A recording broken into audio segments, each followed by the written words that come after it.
Stop spending your money on takeout and make it at home. If you're like me and you'd like to save money, you need to make this high-protein, delicious eggplant tofu stir-fry, and this is my version of the very popular Panda Express eggplant tofu stir-fry. Listen, it's so much better when you make this at home, and let me tell you why. Number 1, for the price of 2 plates at Panda Express, you can make a whole pan of this dish and make 4 to 6 meals out of it. Number 2, you can customize this dish when you make it at home by swapping out certain ingredients for better ingredients that are more nutritious and better for your health. And number 3, if you make this dish, you'll be saving money on takeout because why would you buy Panda Express when you have Panda Express at home, but better? All right, let me show you how to make this. So I started off with sauteing chopped onions in some extra virgin olive oil, and this is about half of 1 small onion. And then I added in about 2 to 3 cloves of chopped garlic.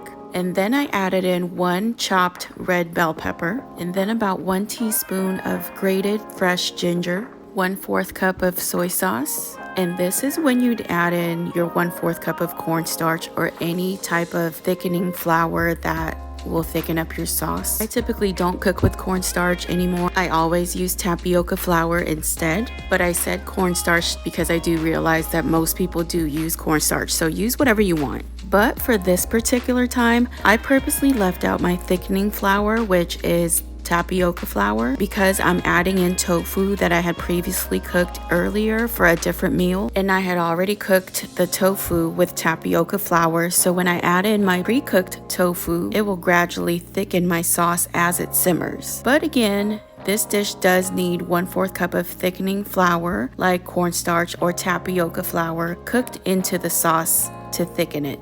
And you can use fresh extra firm tofu and cut them in cubes or tear them in pieces just as they are, and then add them in the pan if you do not want to have that extra step of pre-cooking your tofu beforehand like I am. All right, so instead of brown sugar or any type of table sugar, I personally don't cook with sugar anymore at home, so I'm adding in pure organic maple syrup instead to sweeten this dish. You can start off with 2 tablespoons. You can increase it to 3 tablespoons if you like it more on the sweeter side. And then I added in 1/4 cup of vegetable broth and also 1 tablespoon of mirin, or you can use 1 tablespoon of rice vinegar if you don't have mirin on hand. So then I added in my pre-cooked tofu that I had previously cooked with tapioca flour. So as I'm adding that in, that will gradually thicken my sauce as I'm stirring it in.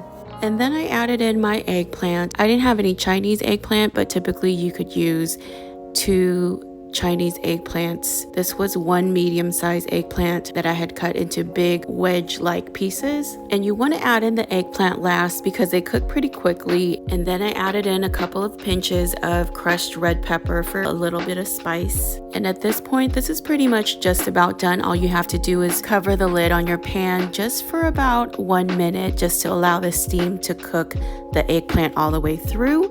And boom, there you have it, your very own delicious high-protein eggplant tofu stir-fry that's better than takeout. Oh, and don't forget to garnish it with some sliced scallions on top for a little razzle-dazzle. Thank you so much for watching this video. Don't forget to like and subscribe for more, and you might want to check out these other videos on my channel.